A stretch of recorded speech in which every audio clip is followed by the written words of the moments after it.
Okay, everybody, welcome. Let's take a big hand for the fly number 15.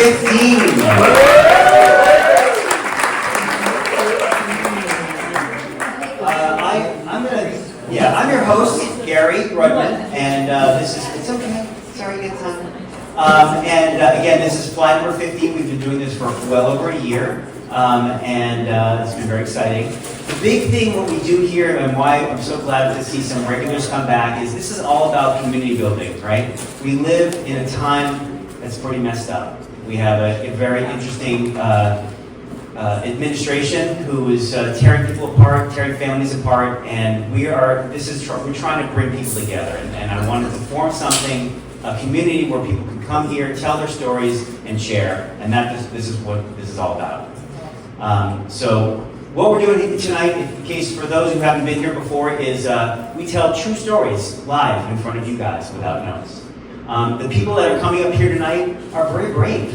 They are telling their stories, and it's hard. This is a hard job to do, especially when you're tired. And Jeremy was yawning. Let's see. We'll have some people here that are first-time storytellers. There'll be some people that have told stories many times. Again, every one of them deserves a big round of applause. What else am I going to tell you? Yeah, thank you, Pat. Let me just, can you go to the next slide for me? Okay, so maybe move it over there. It's hard to see. Yeah, and then you can do it. I know you can do it. I know you can. Oh boy. Oh boy.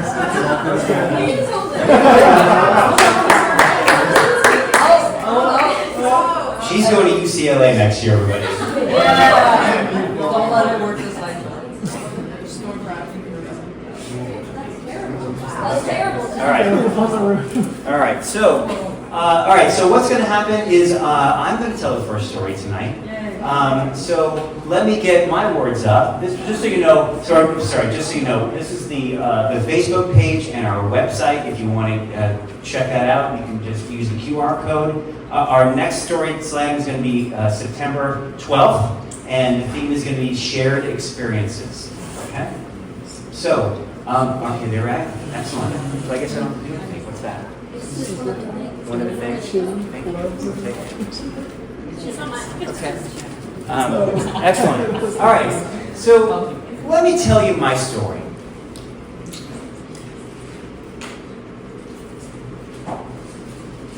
Dad, he's gone. He's gone, Dad. He's gone. He's gone. You gotta get here. So my wife is an amazing trip planner. We go on some amazing trips. We have been very fortunate to go all over the world. Before we were married and before we had kids, we were from the beaches of southern France to the mountains of the Himalayas. We've been all over, and it's been amazing.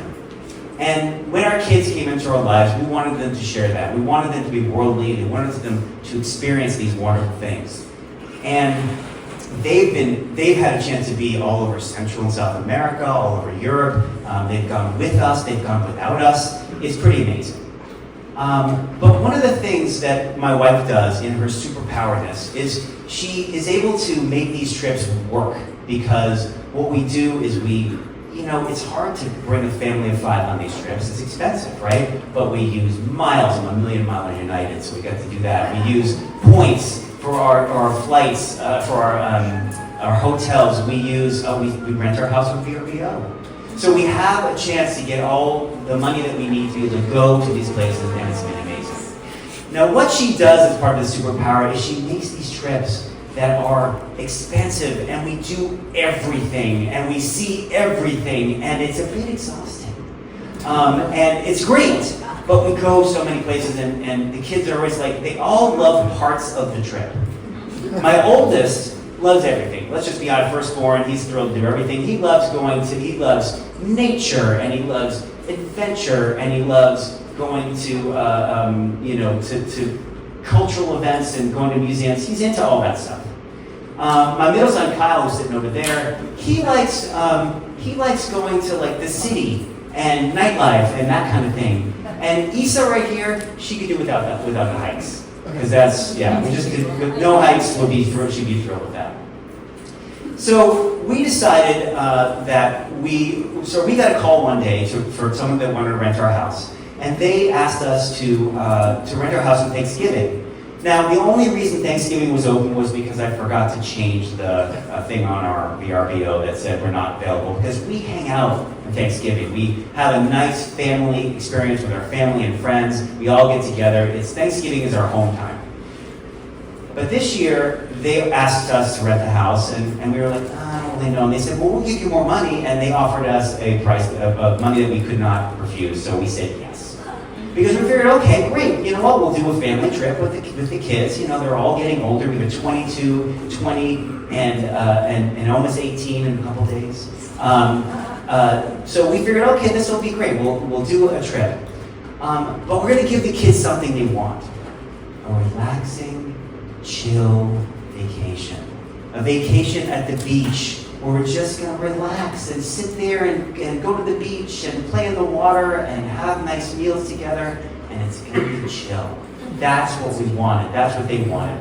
So we tried to make the thing work because, again, they gave us money for this trip, and we thought, okay, well, we don't want to spend more money because we weren't going to go anywhere anyway. So we booked it through Los Angeles because it was cheaper by like $500 in tickets. We had to drive down to LA, and then we had to go fly to Puerto Vallarta, and then we hung out in Puerto Vallarta, and then when we came back, we had to drive home. So it was a big, long thing, but it was just so the kids could have this chill, relaxing experience in an all-inclusive hotel.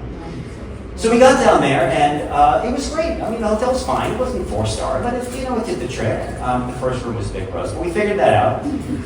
And we went to, we relaxed, and we did all the things, and we had a pretty good schedule because we would, my wife and I would wake up early, and we would work out. She'd do her yoga. I'd go for a run. The kids would get up around, between 12 and 3 p.m. And they'd come to the beach, and we'd all hang out and have meals, and it was good. It was relaxing. And I went running every day, and I'd run along the waterfront, and I'd go almost all the way to the airport. It was about a 7-mile round trip, and I'd get about halfway there, and I'd get to, and I'd turn around. And so on my way out and my way back, I saw there was these clubs, and that I figured the kids would want to go to. It was like this, black lights and statues of jaguars that are painted black, and cages for dancers, like that kind of thing. And it was about 3/4 of a mile away from the hotel, and it felt perfect, right? So I tell the kids about these clubs. My 2 sons are totally into it. They're going to do this thing. They're going. He says, no, maybe not so much at that point. You can go. And one thing that they take advantage of is that the club offers, or the hotel offers, all you can eat and drink. Now, these drinks are watered down, of course, but my son Kyle in particular was really, really good at making sure that he took full advantage of the free drinks. So they stumbled off the club, we all went off to bed, and the one thing I made sure I did was put my phone on Do Not Disturb, but except for family members, because I wanted to make sure that they could reach us. So it was about 11:30, and then about 1 a.m., we get a call. And I pick it up, and it's Kyle. And he's like, he's gone, Dad, he's gone. The two guys took him out the door. I don't know where he is. You gotta get here. Now that's not great to wake up to. We woke up, and we got in parent mode. Justine and I, we're like, okay, fine, we're coming. We'll be there. Just, you keep looking, look for him. And we put our clothes on, and I had this thought, I gotta get his passport. Because I thought, what happens if I needed to show the police an official document? I don't know. So he was in his room. I had to go get his key. We went to his room and got the thing. I took the safe out and got the passport. And I put it in my pocket. It came down. Justine had already gotten the Uber, and we were there. We get an Uber and we start driving. Tell the guy where the club is, which again, it's about 3/4 of a mile from the hotel.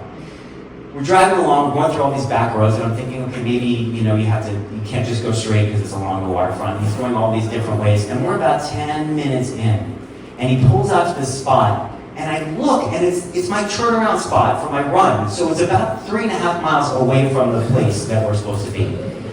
And I'm freaking at that point, because we're getting calls every few minutes from Kyle, you gotta get here! Oh my God, he's gone! I'm not kidding, Dad, he's gone!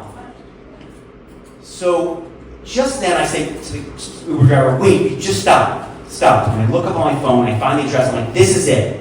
And just then he kind of turns around and looks at us and he goes, your older son, does he have a phone? And we said, yes. And so I called Cody up on the phone, and he answered on the first ring. And I said, Cody, are you okay? He's like, yeah, I'm fine. What are you talking about? I'm like, get outside. Your brother's freaking out. You got to find him. So he goes outside. We pick him up, and we hear this story. The story is, Cody is, first of all, the only reason he picked the phone up was he'd been dancing with this girl. They both decided to go to the bathroom. She goes to the bathroom. He comes out of the bathroom, and he has a minute, so he takes his phone out. For the first time all night long. Takes his phone out, and just then I call. I mean, it's like the guy in the cab knew to get us to call at that moment, because can you imagine what it would have been like if we had to go to that club with the pounding music and like running through trying to find our son? Turn the music off, we gotta find our son! You know, they don't speak the language, it would have been chaotic. And then of course having to call the police, and oh my God, what if he got taken by some Mexican cartel or kidnapped? We don't know, but he's fine. He's fine. So it turns out that Kyle saw part of what happened. Cody had gone up to the bar, he had ordered 2 shots for him and this girl he was talking to, and when the shots came, the girl started talking to someone else. So he said, you know what, I don't want these, and he walked away. And the bartender said nope, and the bouncer said nope, and they brought him back to the bar, and he said, okay, and he paid for the thing. The girl ends up turning around, they have the shots, that's the girl he was dancing with. So, we drive home, adrenaline is kind of coming down, and we're thinking to ourselves, okay, this was not as chill as we would have liked, and we're thinking maybe we've lost a few years of our lives, but we're okay, the kids are fine. And, you know, this Thanksgiving, when people ask us, well, what are you guys doing? You guys going away? We say, no thanks, we're staying home. I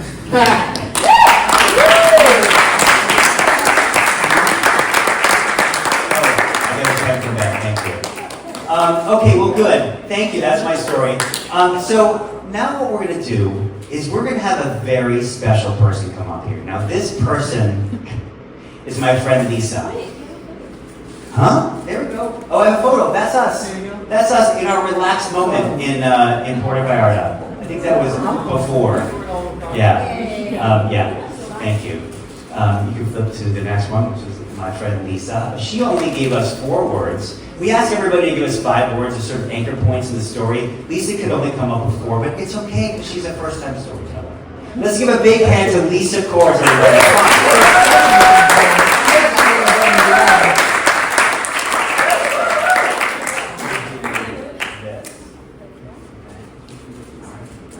You got it.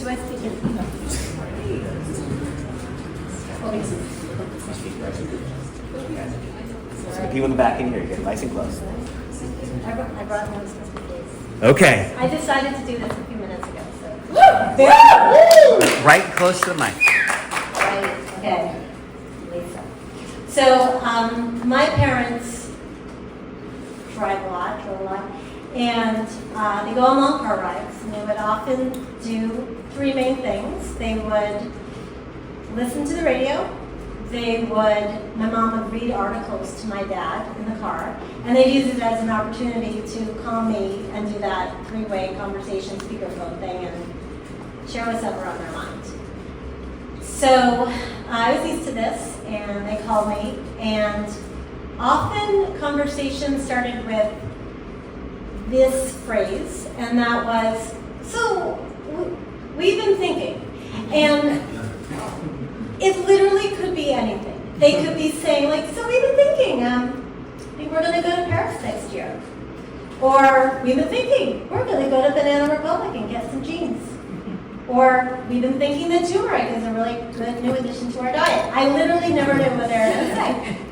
So, we've been thinking, and I always kind of started to commute my dad would often be talking, and he'd say something, he said, we've been thinking, so Dyson vacuum cleaners. We just went to Costco and we got one, and it's amazing. And I'm like, great, I'm really happy with that. And they said, so we've been thinking that also we would like to gift you one. Like, cool. I, side note, have never owned a vacuum cleaner. I've never talked about vacuuming in my life. I've never discussed it with them. I'm also very neat and tidy. So it's not like it's a hint that I have a gross home and it's like, okay, it's time for you to do this. So I was like, all right, super random, but well, thank you. You're so nice. And so they said, yeah, Costco's having a roadshow, so get yourself to Costco, and we're going to gift you a Dyson handbag. And I was like, sweet. And they said, the next thing that my dad would often say, so okay, we've been thinking, and the second one is, so here's the deal. And I was like, okay, how is there a deal with a gift of a vacuum cleaner? Well, I said, okay, so what's the deal? Now, mind you, my dad is, just to give a picture of him, he was a financial planner, a negotiator. That's kind of like the type of person he was. I said, so here's the deal, Lisa. Go to Costco and get yourself a handbag. But what you really need is this like long arm. That's extra, and that's on you. And I'm like, are you literally, you're upselling your gift. You just upsold me. That's $110. That's not, so it's like, okay, so you're gifting me the vacuum cleaner, but now you're upselling me to get the arm. Like, this is so my dad, but again, I don't need a vacuum cleaner, and I don't want a vacuum cleaner, so I did what any wise person would do, and I went to Costco, and I was like, I'm getting this vacuum, but like, let's do it, I'll buy the handbag. Done. This is a cool gift. So I go to the bird show, there's a guy there, and I stand in line, and there's a person behind me, and I said, I can't believe I'm telling you this, but so my parents are gifting me this, and this person behind me is like, me too! My parents are gifting me this as well. I'm like, hey, so wait your turn. So then I said, this is such a stupid question, because I'm going to get this handbag, but my dad apparently thinks that I need an arm. And he's like, oh, absolutely! Like, you can't, that's the only reason they get this. You need the arm for $110. And I was like, oh, okay. So he's like, yeah, if you're going to get it, you need to buy the arm. He's right. Like, okay, fine. And then again, I thought, it's Costco. I will get the stupid arm, but if I don't like the arm, I will return the arm. And I will, whatever happens. And I will, and again, I've spent nothing, gifts given, and stuff.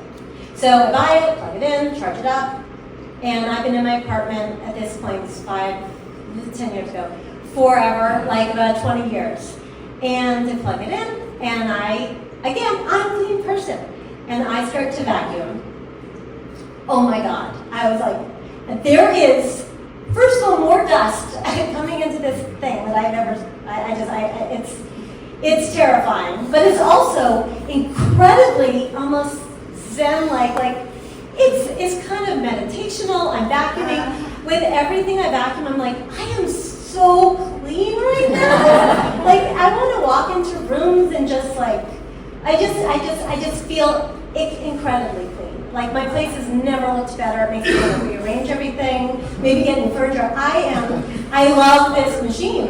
And some people, after a long day, they come home and they have a glass of wine or a beer, they sit down and they chill out. Like, I was finding that I would come home and I just grab the vacuum. And I just need to go around for 10 minutes and I would just have that, like, it was awesome. Needless to say, I did not return the arm. I also encouraged about 10 or 12 people to buy this because I was like a Dyson evangelical person.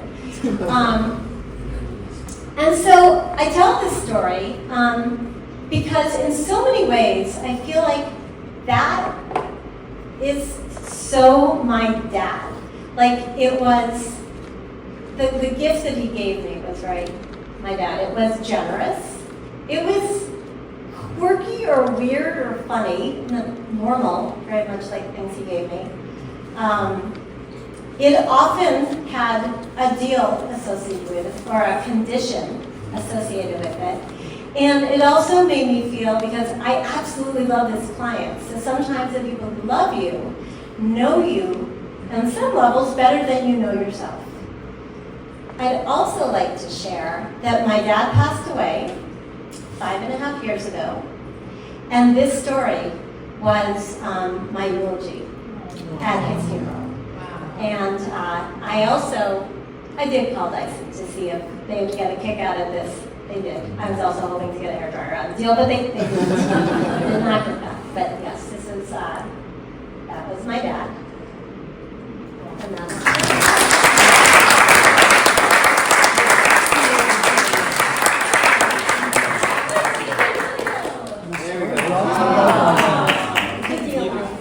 This is Did anyone need a Dyson?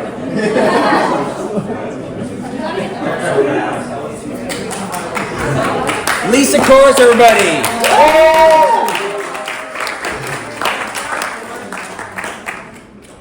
All right, bye, Kyle. There you go.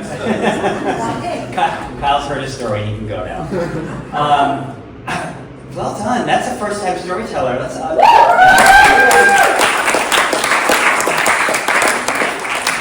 I'm glad you spoke into the mic because this one wasn't working, but it is now. Okay, so I asked everybody to write down on the piece of paper some Family Matters things, and I didn't get a lot. I'd like, if you haven't, pass it up. I'd like to see some of them. Let's give it to my daughter here. But I do have one here which I like. This was just the first one I got, and I liked it because the line was, "I smoked a joint with my mom."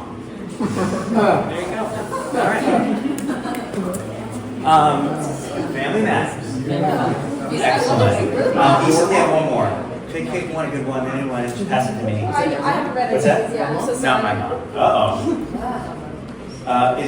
Okay, this is, okay, here we go. Trying it. According to the UK immigration attorney, I'm a British citizen by descent, but according to my birth certificate, I'm fatherless because my biological father is dead, and the only way to correct the situation is to get one of the sisters who never knew about me to agree to an official DNA test. That's Wow, that's pretty cool. I'm glad I read that one. Okay, so we're going to go on to our next storyteller, which is Christine. So let's give a big hand for Christine, everybody.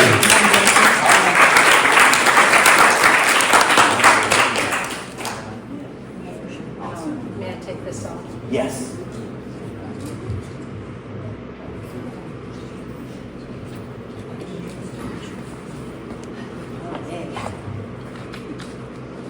Away we go. Good evening, everyone. And I wanted to also express a special thank you to our friend Gary. Here we are in community telling stories. And storytelling is about as ancient as mankind himself. And it's a wonderful feeling to be in a room where we're not on Instagram, Excel spreadsheets, and PowerPoint presentations. We're just the usness of us, as Harvey Milk used to talk about, the usness of us. So here we are. Last month, the topic was yikes. This month, the topic is family matters. And the topic I would have given last month, yikes, was about marriage. So there you go. That was a big yikes and a family matter, as you will hear. Now, when I think about marriage in early days, I was very ambivalent about getting married. I really didn't want to get married. It seemed like it was a whole lot of work for nothing. And I hadn't seen a good marriage in my family, and here's what it looked like. My father, 4 wives. My mother, 2 husbands and 2 live-ins. The second live-in I'm going to describe to you because what happened with her is very much what happens to me, and this little apple didn't fall too far from my mother's tree, in that on her second live-in, Mom was 85 and the guy was 82. And she invites him over for cocktails. Now, when we have cocktails in my family, it's not just on stemware. You get a whole pitcher of cocktails, okay? A pitcher for each person. So it's Manhattans in the winter, it's gimlets in the summer, and it's martinis anytime. So she invites him over for cocktails, giving him a pitcher of martinis, wearing a peignoir, and I don't think they stayed on the couch for too long. She took him to bed and he never left. So we call Mom the cougar. And, you're never too old to be a cougar. And that sort of mentality is what she graced me with, as you'll get to hear. So we move on. Okay, eldest brother Sid, 3 wives. Older brother Becky, 2 husbands. My brother Michael, 6 wives. That's like King Henry VIII. He has 6 wives. And let's see, then we had Dennis, my brother Dennis, 3 wives, and my brother Andy, 3 wives. And so if you add it up, of 7 people, I have triple the number of ex-in-laws. I have more ex-in-laws than I have family. And every single one of these brothers wound up in devastation land. Andy, when he went through his divorce, he wound up on Mike's office floor. Mike, when he went through some of his divorces, he wound up on Sid's office floor. And I thought, this is not for me. I am not interested in getting married. Now, as I'm pointing my finger at my family, there's 3 little fingers pointing back at me, okay? So I have a little side and why I'm not married. And it starts out with, I have a broken picker. I have a broken picker. I have a heat sensor for the guy who's going to give me the worst time. The alcoholic, drug addict, sex maniac, cheating on me kind of guy. Oh, that's the one,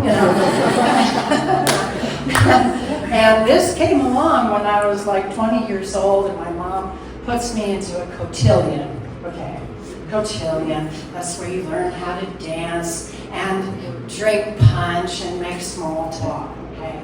So all of these men, these young boys in their 20s, they all look like they came right out of Gentleman's Quarterly. I had an Adonis in front of me, the beautiful coiffed blonde hair, and the suit, and the tie, and the shoes, and you know where my mom found me? She found me outside in the patio, hitting on somebody's dad. And out there was some paunchy alcoholic drinking and smoking. Oh yeah, there's my daughter. So I was the cougar at an early age. But even earlier than that, I came from a family that loves opera. And I got to see my first opera when I was 7. And I got to see Carmen. Wow, Carmen. Who wouldn't want to be the gypsy that totally, enthralls an entire garrison from the corporal to the captain, who rides through the hills of Andalusia on an Arabian steed, telling fortunes and stealing from people and winding up with the Torero de España de Sevilla, and she's what a great life. And she's wearing these fabulous dresses, and she's drinking the manzanilla, and she's doing the habanera. And I'm like, yeah, that's the woman for me. And she's always saying, sempre libre, freedom only, And she says that right down to her dying moment of either I will live free or die. And I thought, yeah, that's the woman for me. And I wore this shirt because it has a little flamenco dancer on it. So I figure I am Carmen. And so I was out to seduce the men wearing a little red dress called Climax. And I got from Fredericks of Hollywood a lot of rhinestones, had my opera gloves on, fishnet stockings and heels like that. And that, then I was out to find not Mr. Right, but Mr. Right Now. And eventually this devolved into my winding up in a biker bar in Truckee. I'm in this biker bar in Truckee. And I've since getting sober, I've met a number of bikers who said, Jesus Christ, even we wouldn't go into that bar. It was really bad. And there were fist fights and knife fights and guns going off and absolute mayhem. And this was where I was stationed for a couple of years. The guy was running booze and drugs, and I was like, oh God. And I would sit on that stool of mine, and I couldn't get off the stool. I was drinking, I was drugging, I was going nowhere. And by the grace of God, I've not made it here to Marin County. Been sober 34 years now. And as we say in the program, you get the monkey off your back, but you didn't. The circus is still in town. Monkey was off my back, but the circus was still in town. And I still had the merry-go-round of picking up these guys, different names, same guy. So I was complaining to my sponsor. I said, gee, these guys are schmucks. And she goes, yeah, they're schmucks, but you're the one that's picking them. You're the one that's choosing them. And I was like, oh, yeah, I'm the common denominator. I'm the sick one, And when I figured that out, that's when I decided to get sober off of men. I was going to pull the blinds down on relationships with men. And my sponsor said in a parting statement, she says, why don't you let God pick next time? Your picker is broken. You need to let your higher power find your new person. I thought, geez, if I let my God into the bedroom, I'll never make it to heaven. That just seems totally antithetical to let God in the bedroom. I'm like, well, I don't think so. But I got sober off of men. And I began to realize that I could make friends with men. Oh, how novel, okay. And get to know them, what's your favorite color, what's your movie, what are you reading. And I began to be friends with men. I got to be a sister to men, and men became my brothers. And I had healthy relationships with the opposite sex. Yay. So now along comes John Wallace. John Wallace, he's going through this devastating divorce, just like my brothers landed up on somebody's couch. And it was a horrible divorce. And through it all, even though he'd lost his kids, his wife, his dog, his home, his business, everything was crashing down around him, this guy did not complain. This guy continued to love his children. This guy continued to try to make good with his wife. And I thought to myself, as I saw this kind, generous, honest man, going through this, I thought, that's the kind of guy I want to be with. If he's kind to his kids, he might just be nice to me. And as I began to socialize with him and be friends first, okay, that was good. And we got to be friends, and then later I got to move in with him. He was safe. He wasn't going postal on me like the rest of the guys. And I found a generous, loving heart. So we lived together for 18 years. It comes around to my 64th birthday. We're over at La Ginestra. We're having this beautiful meal, and all of a sudden John starts futzing with his phone. It's like, well, we don't usually have the phone when we're having a meal. So I'm like, what's going on, John? And John is like, oh, it's our friend Max. He's in trouble. We got to get to Our Lady of Mount Carmel because he can't open the church. Well, La Ginestra is about 3 blocks from Our Lady of Mount Carmel. Sure, let's hop in the car. So we get in the car, we go to Our Lady of Mount Carmel. No Max. Max isn't anywhere. So John's getting out of the car and he says, well, let's go find him. I go, I don't want to go out there. You go find him. Oh no, we got to go find Max. So I'm being a real donkey about it, And he's taking me up these stairs to see if we can look out. And still no Max, and I'm still braying like a donkey. And so John is now going around the side of the church, and he finds this bench, and he starts talking to the bench. He says, oh, you'll do, and he's patting it. I'm like, what is going on? So he gets me over to the bench. He says, have a seat. I said, no, I don't want to go in the car. Have a seat. He says, have a seat, goddammit. I'm trying to propose to you. Trying to propose to you. And here's my beloved John on one knee. And he's got a ring box, and it's not the ones that open that way. It's a presentation box. Red letter, and inside is this beautiful diamond ring. And I was like, oh my God. I mean, it was just such a mind-blowing experience that at 64, never been married, never been asked before, and here's John. And John said to me at the end of it all, He said, I chose to propose to you in front of our church because I wanted God to be part of the picture. So I'd like to take a moment to invite John up. Please.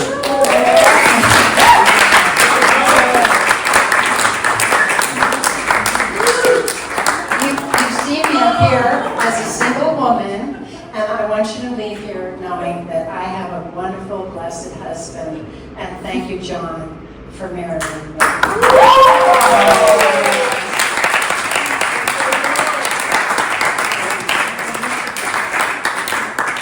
You didn't tell me.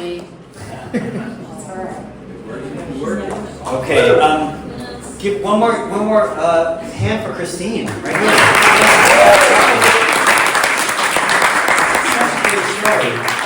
I'm so glad you got to hear that, John. So, one thing I forgot to mention in my story, if we just go back to me again, is that the people that rented our house, they canceled after we had already booked our trip. So we didn't get the money either. So it was just kind of yeah, exactly.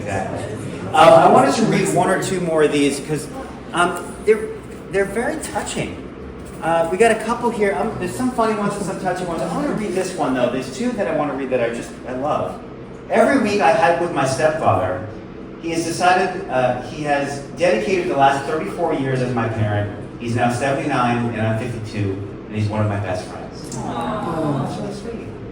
And then this one, not as sweet. I made a border crossing guard believe that I was Michael Jackson's uncle. Okay, we'll read more in a bit. Yeah, it was me. So we're gonna go to the next person, which is, guess what? It's Mimi. Let's give a big hand for Mimi. Now Mimi's been here from the beginning. She told the story the very first night, and it rocked the house. All right, Mimi. No pressure. Right close to the microphone, please. There we go. Sir. So most families have that, that one person, see, I already got people saying, yeah, in the front row. Right? The one in the family, maybe they're odd, they're really loud, they're like the aunt, or someone in the family that just makes family gatherings just a little bit dicier, a little bit more interesting. You can use lots of different words to describe it. Our family, that's Ophi. I mean, this guy, he's a jerk. I mean, that's a nice way of describing Ophi.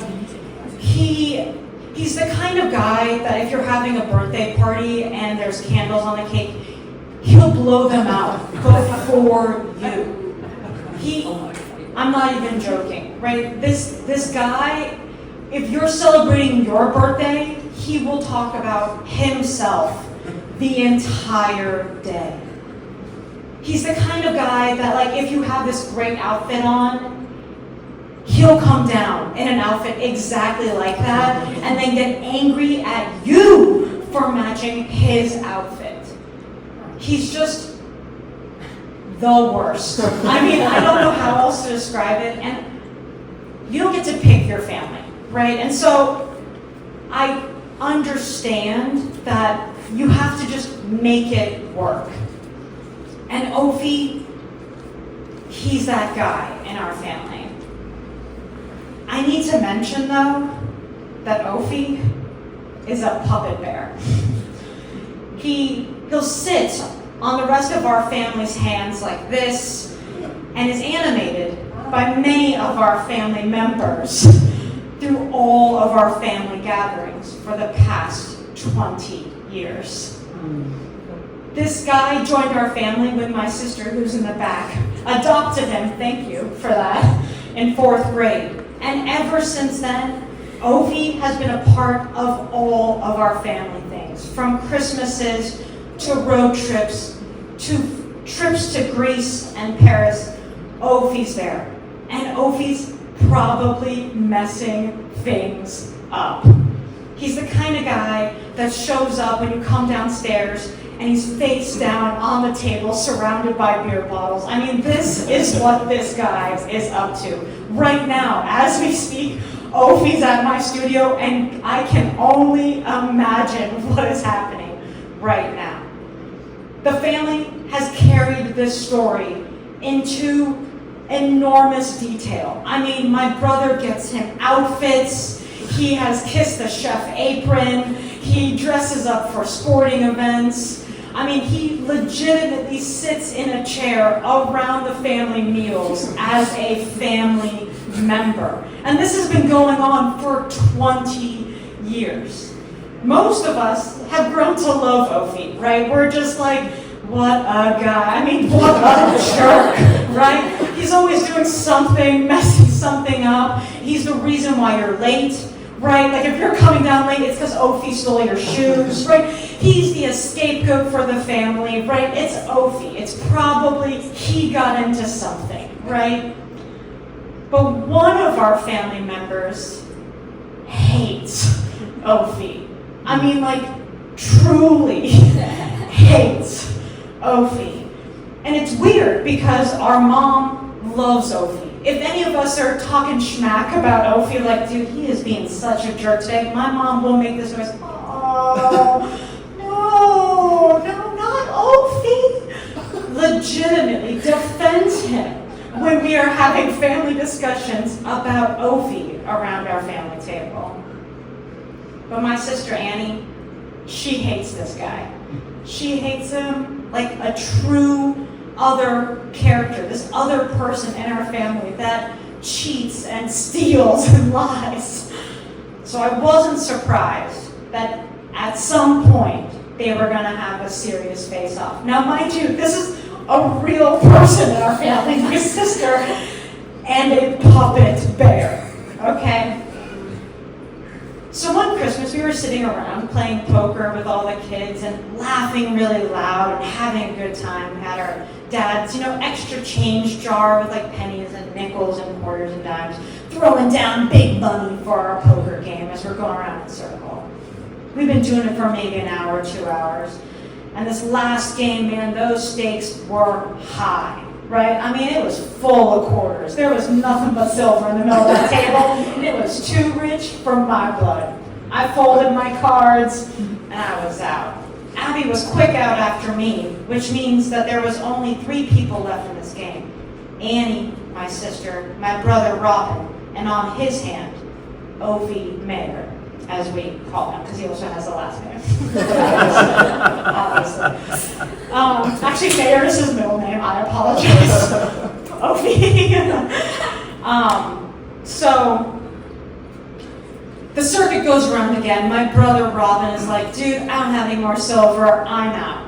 This is it. The ultimate grudge match.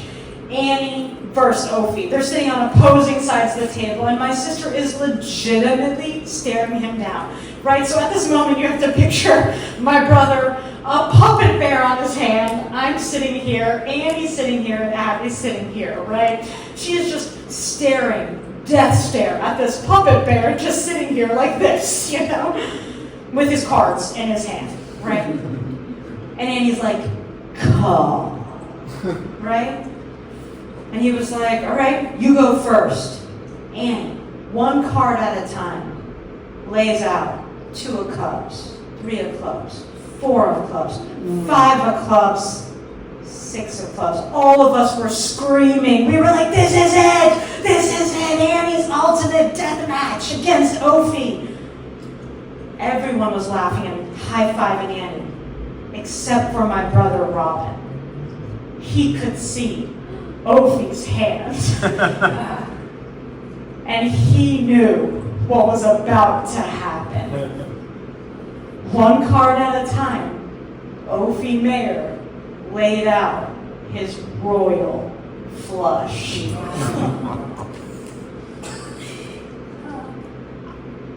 The room was silent. I mean, it's a puppet bear. We didn't know if we should cheer for Ophi because he did win. Granted, he typically cheats. He's a dirty liar. We all know this. be really upset with Annie. Most of us just didn't move. We knew it was not going to be good. It's also Christmas. The rest of us are sitting uncomfortably around the table. And Annie just gets up and leaves the table and goes outside. I thought she was gonna leave. Like, leave Christmas. I thought she was gonna go. I mean, she legitimately hates Ophi, this puppet bear that's been a part of our family for 20 years. She eventually pulls herself together and comes back inside and goes, you know what? He's a cheat, right? And everyone just starts laughing and agreeing with her. Like, you know what? He probably had extra cards up his butt, right? Because he's a puppet bear. And then we all just, agree with Annie. We all start hugging. We all start talking smack about Ophi. And my mom is sitting in the background being like, no, not Ophi. And the rest of Christmas goes on. And it just reminds me, right? You don't get to pick your family.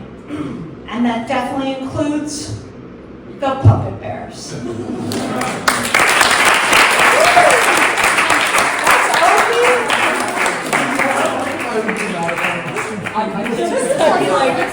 This is like 10 years ago. I mean, that's his outfit too. That's one of his outfits. Let's give it up for Mimi! Nice job, Mimi. Excellent. Well, listen, we're going to take a break now. So you guys, there's bathrooms back there. There's drinks over there. Joe's going to take care of you. And then we'll be back with 4 more storytellers. So enjoy your break. Okay, sorry. Let's do that again. My parents were both orphaned at 12 years old. They found each other and they created a family. That matters. Yeah. We can't for that one. That's sweet. And then this one was funny. Back in the 60s, our Peugeot had no seatbelts. Dad screwed wing nuts on the car to keep the doors from flying open while the kids were being rambunctious in the back seat. That's right. Safety matters, everybody. Safety matters. Thank you. Okay, so we're going to have our first storyteller come up. Who's our first storyteller, Isa? Our first storyteller is John. John's going to come up. Awesome. Let's have John come up. There he is. Let's give it for John tonight.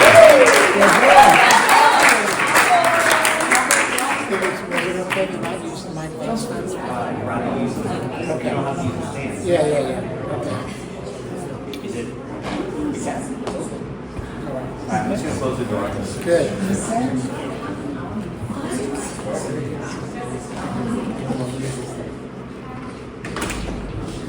All right, take it away, John. Good evening. So this is a story about 2 lives going in different directions. I grew up in a family where family mattered. I was 4th generation native San Francisco. My father's 5th, my mother's 2nd, my kids are 6th.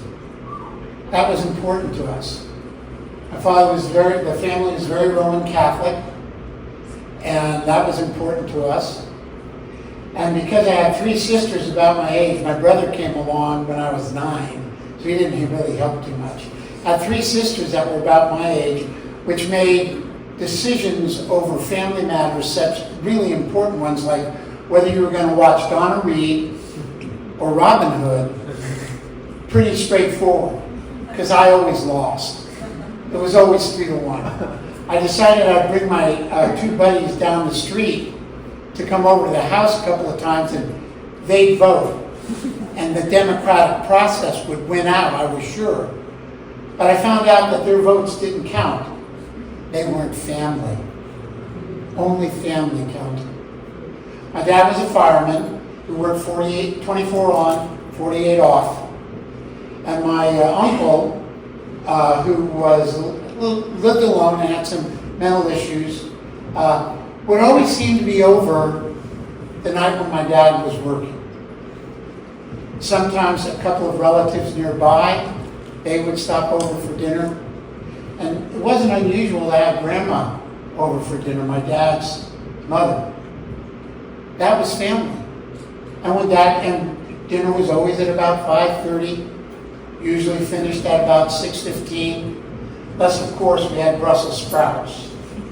Then I would sit with cold Brussels sprouts for at least another 45 minutes, trying to pretend that they were eaten, because I hated Brussels sprouts. So that was what I grew up with. I was in Eden, the Garden of Eden, and I didn't even know it. And I brought those expectations along with me to high school, later to college, later to law school. Came back from law school to practicing attorney. I wasn't married. Had expectations about raising a family. Wanted to have a family.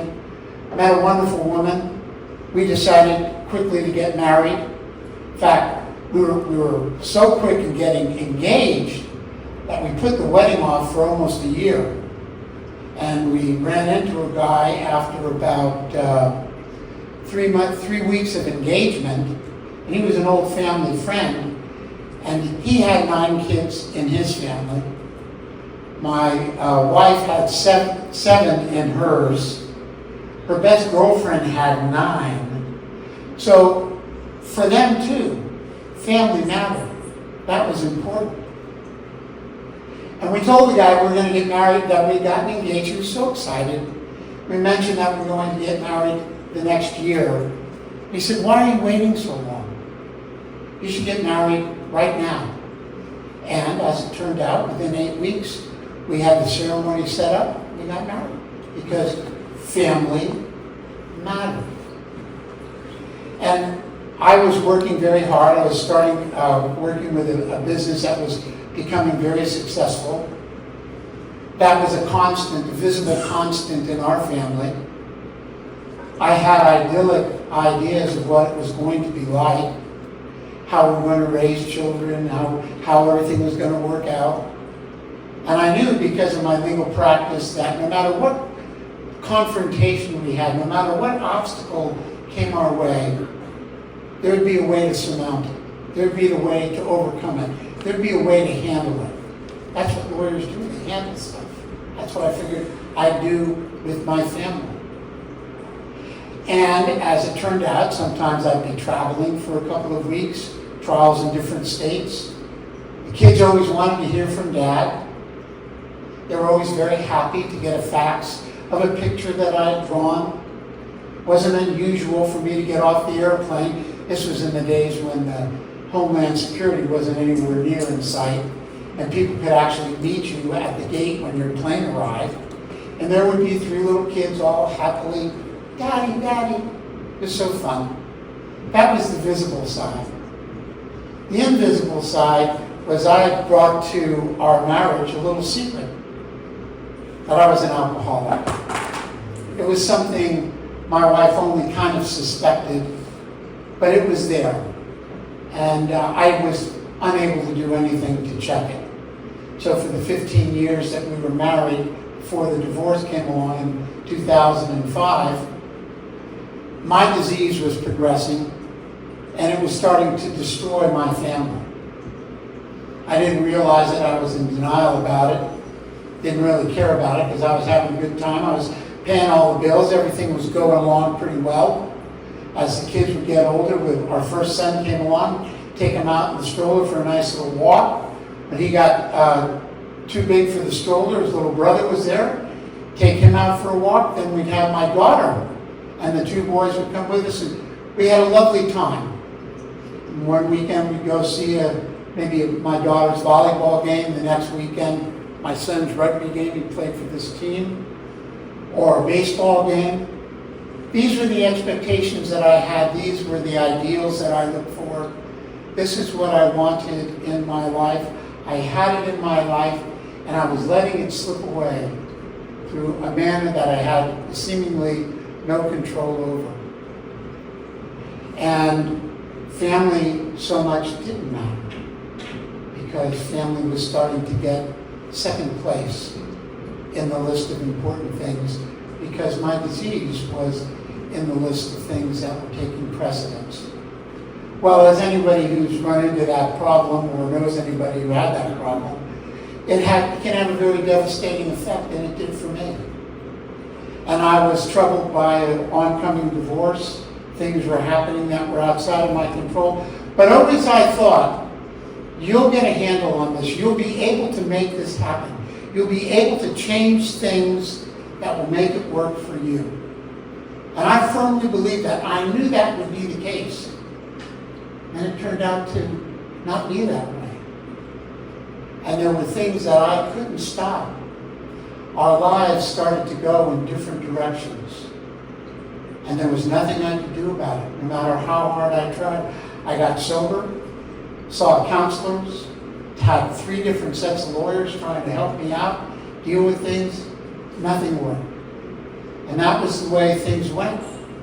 And the divorce occurred, family split, and I was pretty much ostracized. It was very, very difficult. You've even heard a little bit about reference to that earlier this evening. I actually met a very, very wonderful woman in the course of my recovery that has really helped to change my life.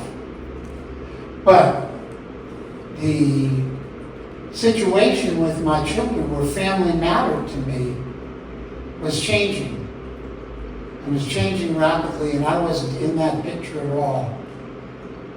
And about 4 years ago, I was getting ready for a service that is part of my faith. I won't bore you with that. And I was told that this was a season of forgiveness. I had to pursue being willing to forgive. And I tell you, I had no forgiveness anywhere. I didn't want forgiveness. I didn't want to give this person forgiveness. I didn't want to think about giving this person forgiveness. I didn't want to have anything to do with forgiving this person. But the message came across really well.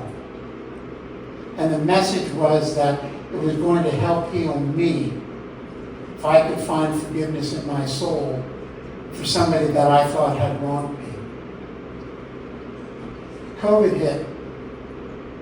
Suddenly all the meetings that I was going to in my little recovery program didn't exist anymore. Had to get on Zoom.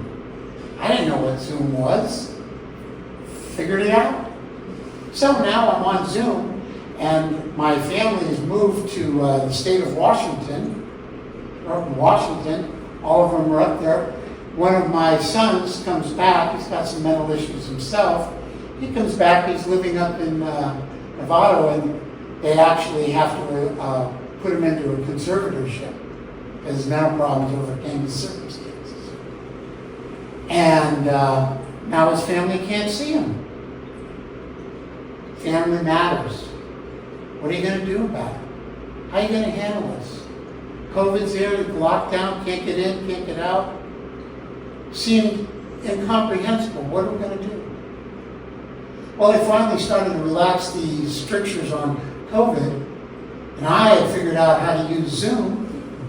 So I took my computer, I went up to the boys' location in Santa Rosa, and we were allowed 4 hours of time.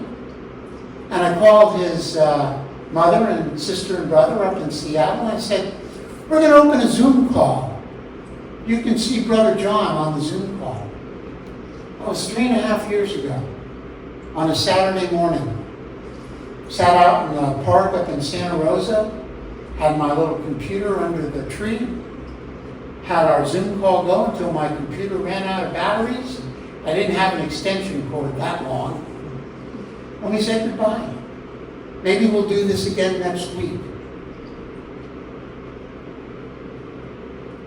A year into the deal, Mom and I are talking, and she says, you know, these Zoom calls have really been something. They've really helped to heal our family. They've really helped to bridge a gap that our family has been suffering from for a long time. Thank you. Oh my goodness. Nobody ever told me that by my desire to forgive this woman I might even get thanked by her for something that I had done to help our family, after I'd done so much to help rip it apart. And here I was, 18 years later, in sobriety, helping the family when it really mattered.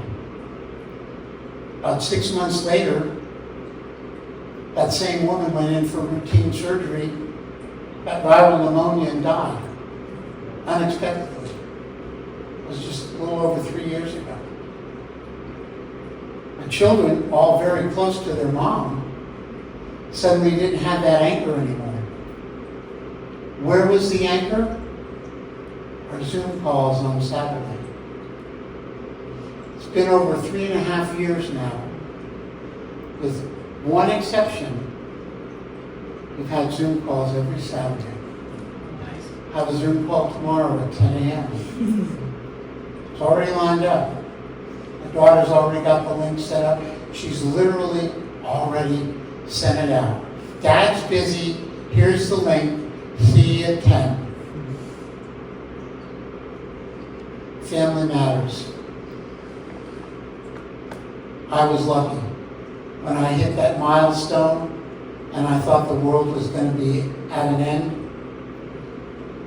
I was able to draw on what I had learned as a young child and a young man from my family.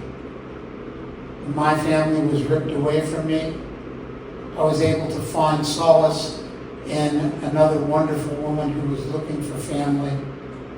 And she and I have joined together and have a lovely family now. And those same experiences, that same goodwill, has helped me to heal with my children. Because I was willing to try it, I was ready to accept it, and let the pain teach me what I was too arrogant to learn when I had the chance to. That's my story. I'm sticking to it. Good evening.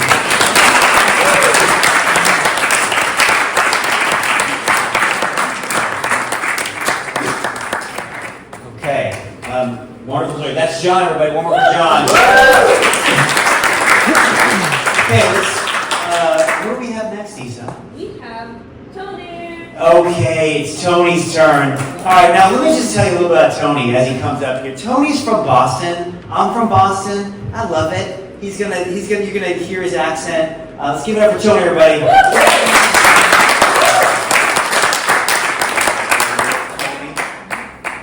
All right, thank you.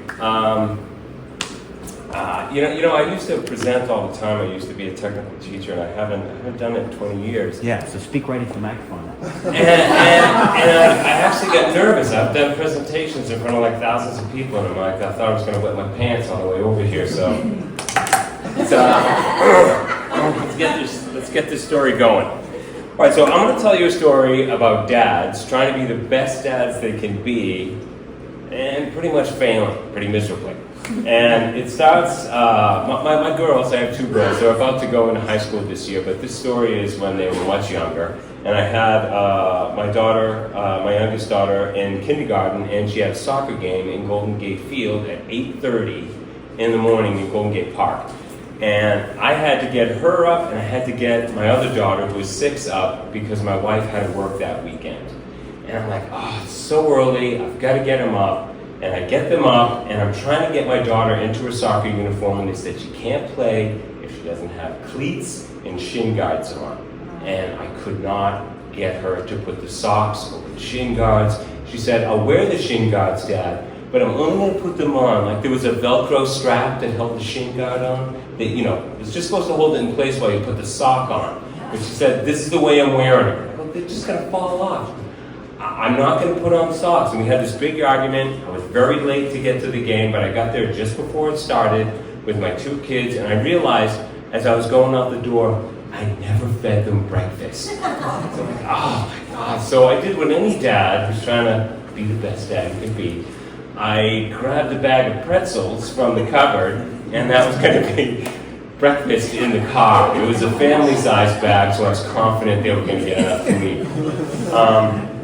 So we get to the soccer field, and my friend Bill is arriving, and he's got a daughter who goes to school with mine, and she doesn't have socks on either. She's got the shin guard strapped to her skinny little legs. I'm like, Bill, what is going on with these kids? They won't wear socks. He goes, it took me forever to get them out of the house. I go, Marie's in trouble? She's trouble? He goes, no, it's George. I had to bring George. And George was his older, his son, who's the same age as my older daughter, 6 at the time. And George is the kind of person I would describe as he is a child that he requires 2 parents. And today, Bill's wife had to work only 1 parent. And he's very demanding, incredibly high-strung, and he's going to be hanging out while we're trying to watch the soccer game. And I'm thinking, this is going to be great. But we're watching the game, and about 20 minutes into the game, another dad friend of ours, Pete, comes walking in. Now, I'll just give you like a visual of Pete coming in. He's got a baseball hat on, dark sunglasses, 5 o'clock shadow, puffy jacket with like a beer belly coming out of it, shorts and flops, and he just looks exhausted. And he gets his son, and he just, go to the game. He's got this steaming cup of coffee with him. And I'm like, Pete, what on earth did you go through this morning? You're 20 minutes late. And Pete just looks at us and he goes, oh, my wife had the kid ready early, but on the way over here, I had to stop for a cup of coffee, and the line was like 30 people long. It took me 30 minutes to get this cup of coffee. So we're a little late.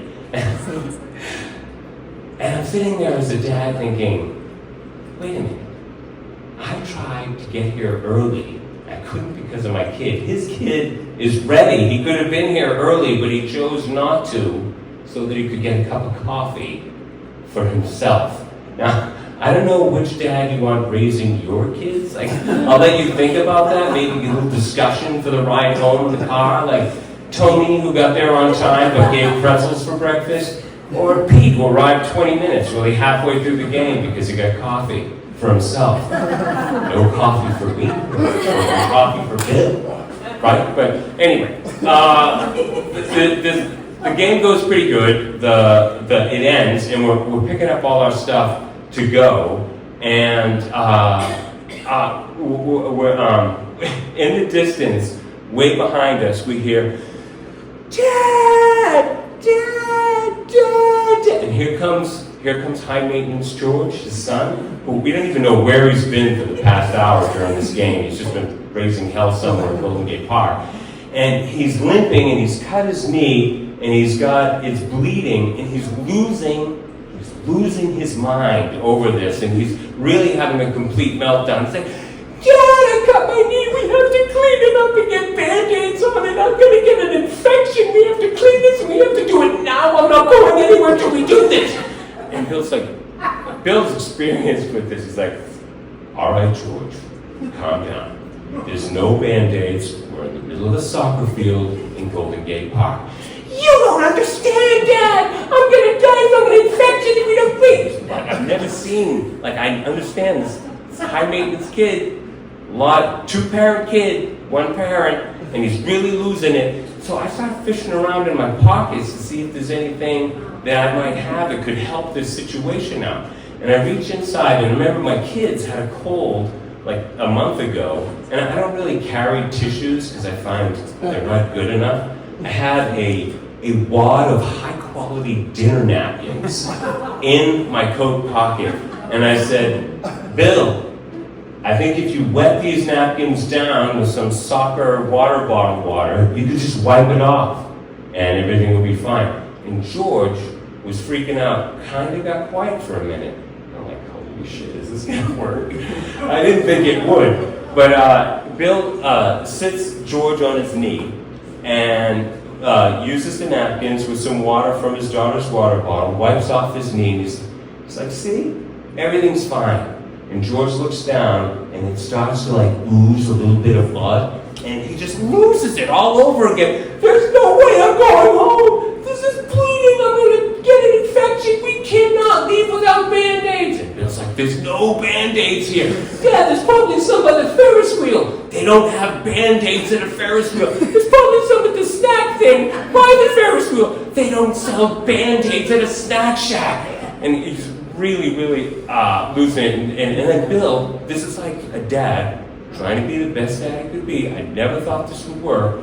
He goes, George, if I can prove to you there's no Band-Aids here, then you're going to go home with me and we'll clean it up there and put Band-Aids on it. I'm going to prove to you there's no Band-Aids here. And George got kind of quiet. And then Bill, I didn't even know what he was going to do. He's still got George on his knee, kneel down, and he goes like this. Does anyone here have some Band-Aids? Do you have some Band-Aids? We need Band-Aids here. I'm like, really? A public appeal is what you're going to do? To try and quell your son who's losing his mind? And like, so I'm like, this is never gonna work. But I'm still fishing around in my pockets to see like if I got anything, maybe a cookie that I can lead him to the car with or something, anything.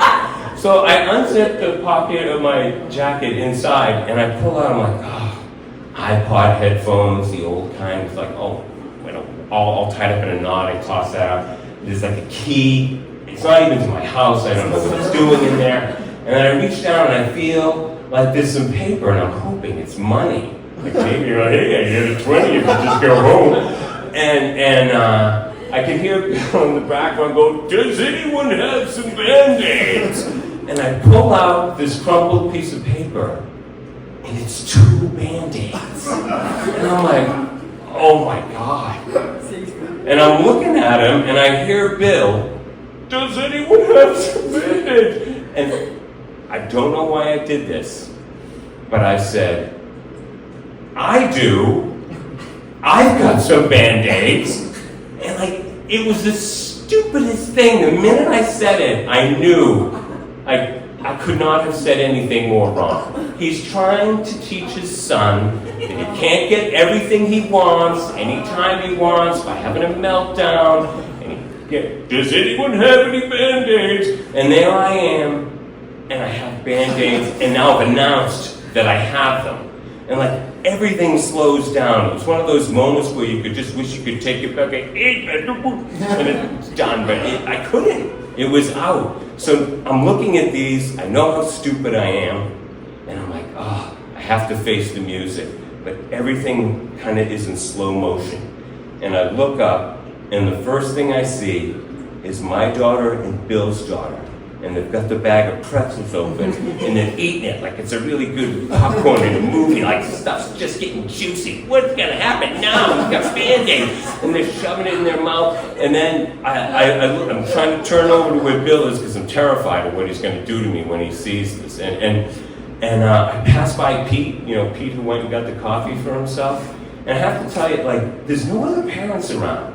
It's just Bill, Pete with the coffee, and me, and like 20 kids. 20 kids started gathering around because, it's a train wreck. What's wrong with this guy? I don't know, let's see. And they all gathered around. And Pete, with all the kids there, goes, what the fuck, dude? You had Band-Aids? Pete, the children, the virgin ears. But I can't even begin this speech because it's just going to fall on deaf ears with Pete who's got coffee for himself and no one else. And then I turn, and there I see George sitting on Bill's knee, and George's face is like this. Right? He's so ecstatic that Band-Aids are coming, and Bill's face is like this. And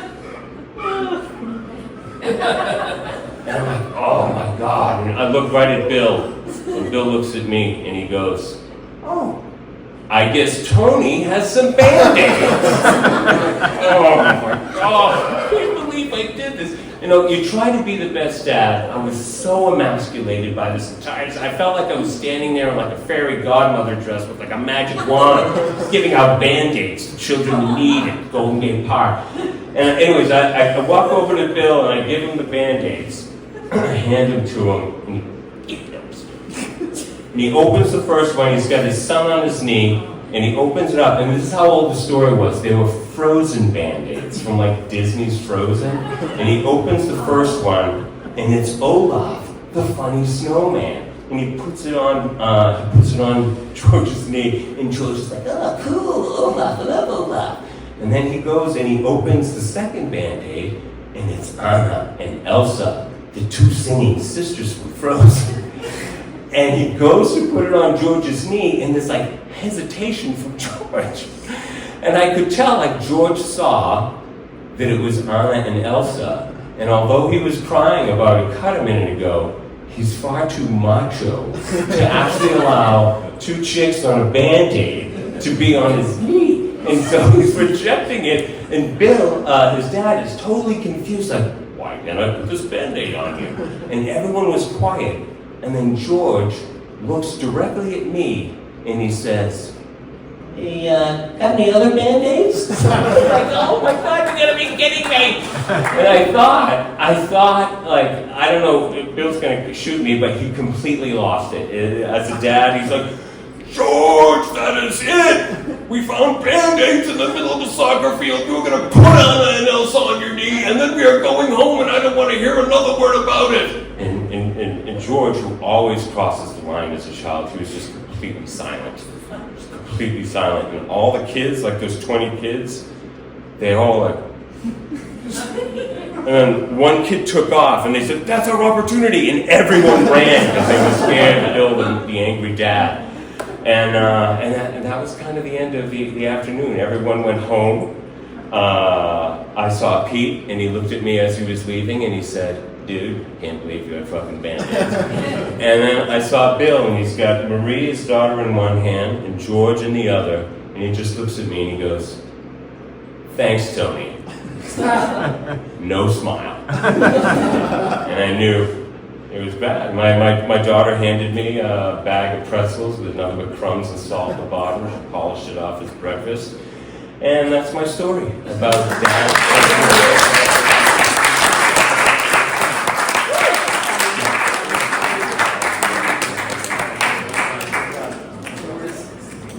You had the number 4, no socks. No socks. Not the same one. Okay, we're gonna move right on to our next storyteller, who's our next storyteller, Lisa? It's Alex! It's Alex, but before Alex, real quick hand for Tony, one more time for Tony.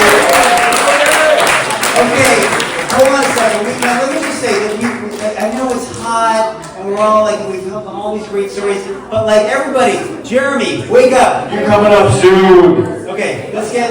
Those are not the right words. Not the right words. Oh, I don't have your words. I have transcripts. Is there another one he says? No, it's fine. I'm just gonna like... Okay, all right. We don't have her words.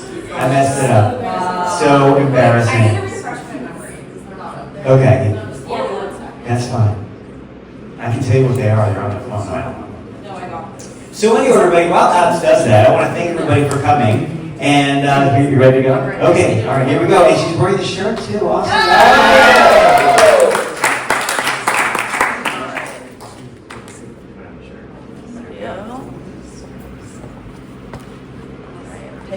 Do it. Okay. Sorry, I keep looking right. up for my words and they're not my words still.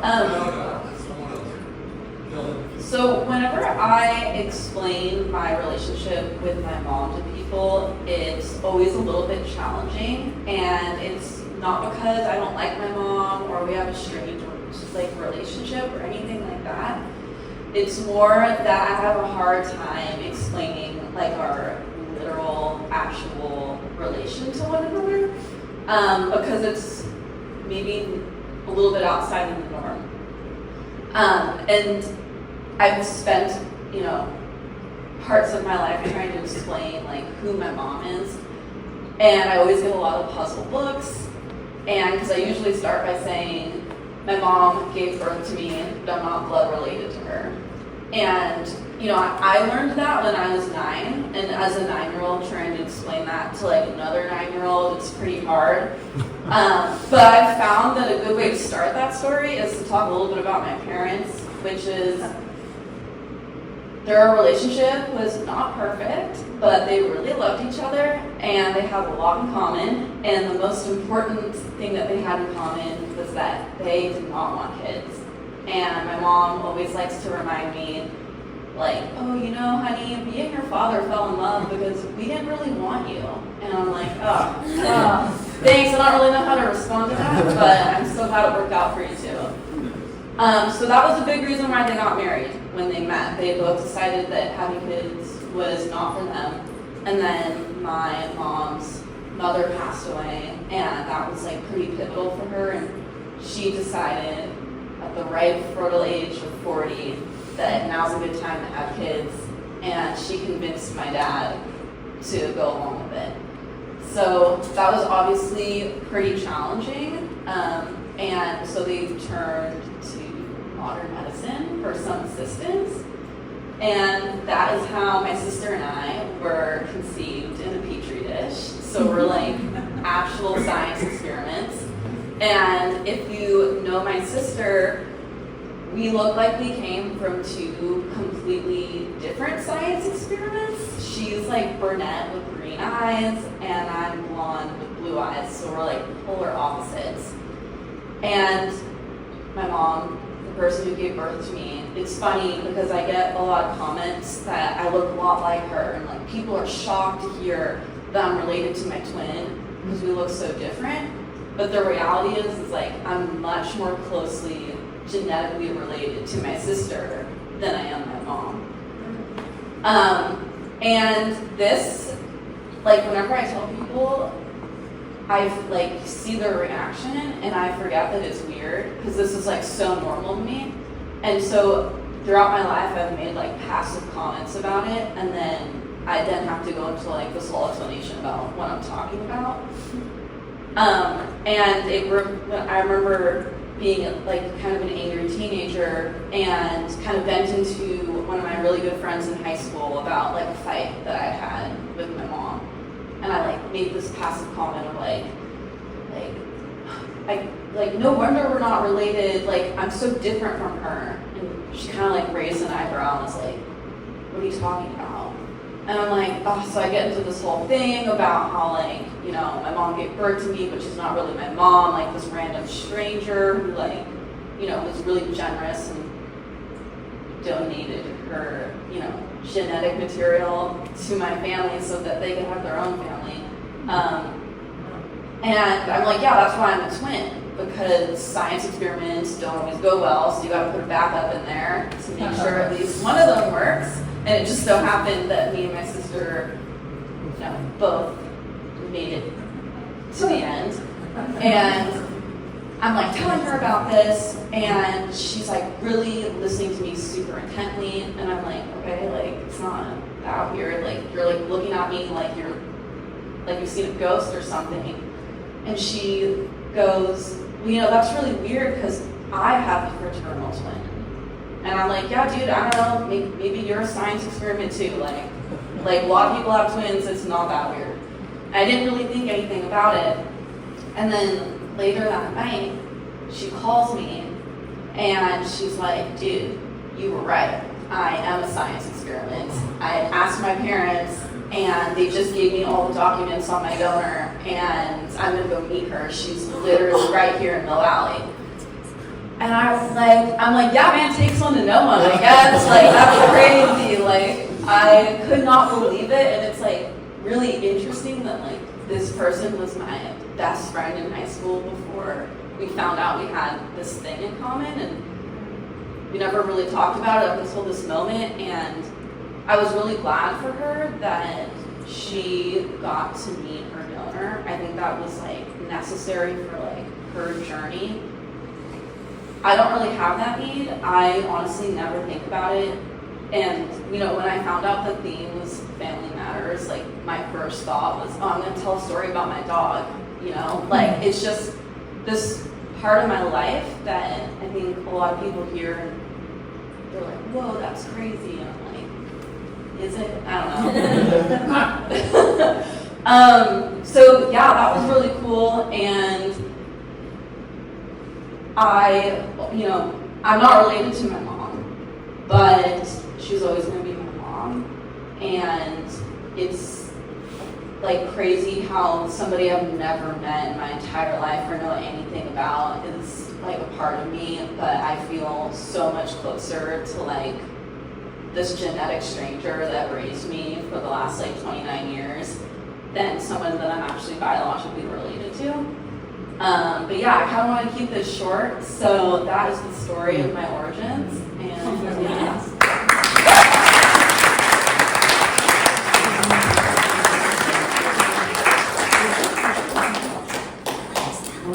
Nice. That's Alex, everybody. Alex. Okay, now we have Mr. Jeremy Klein is going to come up here and tell a story. This is the last story of the night, and Jeremy's got a good story. You can come up this way. Just don't hurt yourself. Okay. All right. Here he comes, Jeremy Klein, everybody.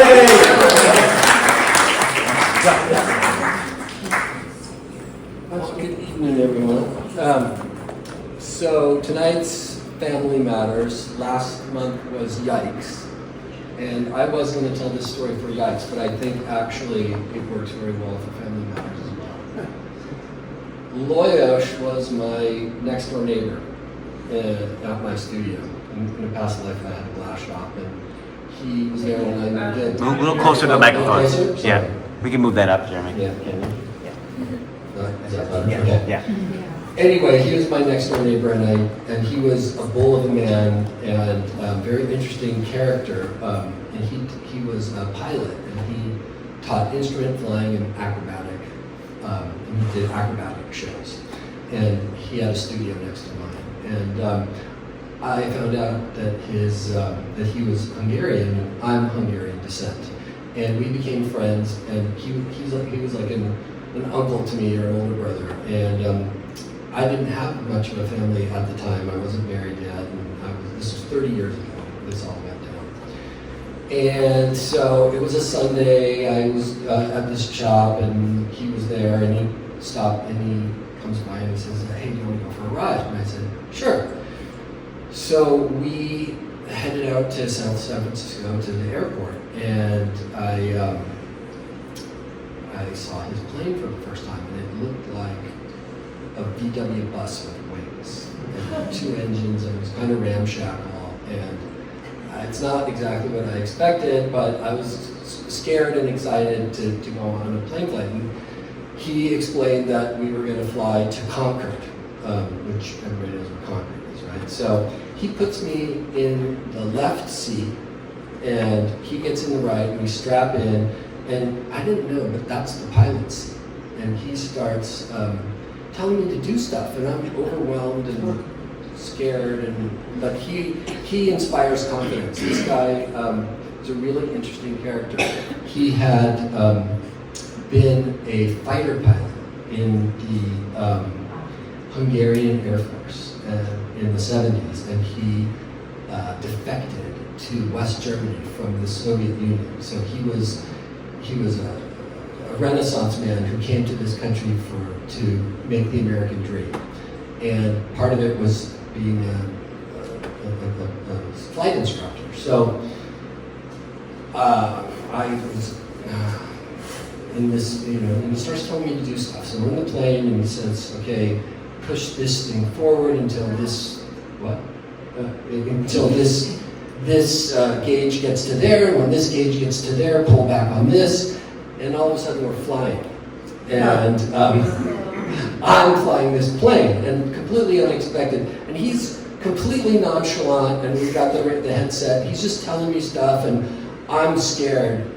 I'm shaking, I'm a little nauseous, and he's got one finger on the controls, and just completely at ease. And so we're gaining altitude, and it's a beautiful day in the San Francisco Bay, and we get up over the freeway, and we start heading towards Concord. And he starts telling me this story about why we're going to Concord, and it's to pick up parts for this plane. And he's complaining about his mechanic, who he didn't respect anymore, and he was going to do the maintenance on this plane himself. So we were going to get parts. And I said, okay, fine. And so we're flying along, and and he's telling me other stories about him being an acrobatic pilot and crashing a plane, and anyway, crazy stuff. And we get over the runways at Concord, and he starts telling me stuff to do again, right? And push this forward when that gets to there, and I'm flying this plane, and we're getting down, and we're getting close to the ground, and just before we land, he says, okay, let go. And he very smoothly lands the plane. And I'm sweating, and I'm nervous, and I'm a little nauseous. And he goes in, gets the part, comes back, and the whole process starts again. And we get up over the freeway again, and we're cruising, but this time he's not talking. He's opened the box of whatever part that he had bought, and he's reading the directions to whatever, because he's going to install this thing into the plane. And so we're flying along, and he's reading, and he's like scowling and thinking, blah, blah, blah. And so we get back, and we're pretty much over San Francisco Airport, and I say, hey, Leosh, I think we're here. And he looks at me, and then he looks down, and we're right over these two runways. And he says, let go. And so I let go of the controls, and he pushes one foot in, and okay, there's twin sets of controls. I have a set, and he has a set, right? I didn't make that clear. Anyway, all of a sudden the plane turns 90 degrees to the direction of travel, and we're sort of sliding sideways, and then he dips the wing, and the wing keeps dipping, and all of a sudden he's up here, and I'm down there, and we are falling fast towards the ground. And the ground is coming up, and I think, okay, this is the end. This is going to be over. But I remember he's an acrobatic pilot. He's extremely competent, and he inspires a lot of confidence. So just before we hit the ground, he deftly turns the plane back into the direction of travel, flares out, and we land smoothly. Everything perfect. And I'm not, it's like being in a very scary roller coaster with no rails. And so he turns to me after we land and he goes, Jeremy, you're a really good student. And I said, student? I'm not a student. I just did everything I was just doing what you told me to do. That's why you're a good student. Anyway, so the way this is a family is that I said Hungarian, he's Hungarian, and so we sort of became an extended family in that he was such a great guy, and we became friends, and he was the American dream, and such a cool guy, and I was very excited to spend more time with him. And so, but life went on, and I was very busy at that time working, and he was a busy guy, and weeks went by and I hadn't seen him for a while. And I said, what's going on? Why? I figured he went on vacation or was busy or whatever. So a couple more weeks go by, and then I see his wife walking up our shared driveway. And I said, hey, where's Leosh? What's going on? And she goes, oh, you didn't hear? I said, no, what happened? He said, well, there was twin engine failure on takeoff, and when he was with a student, and they were killed. And so, yikes, for one. And two, don't, family is so important. Never give up an opportunity to tell your loved one that you love them, because you may not see them again. Yeah. And that's my story.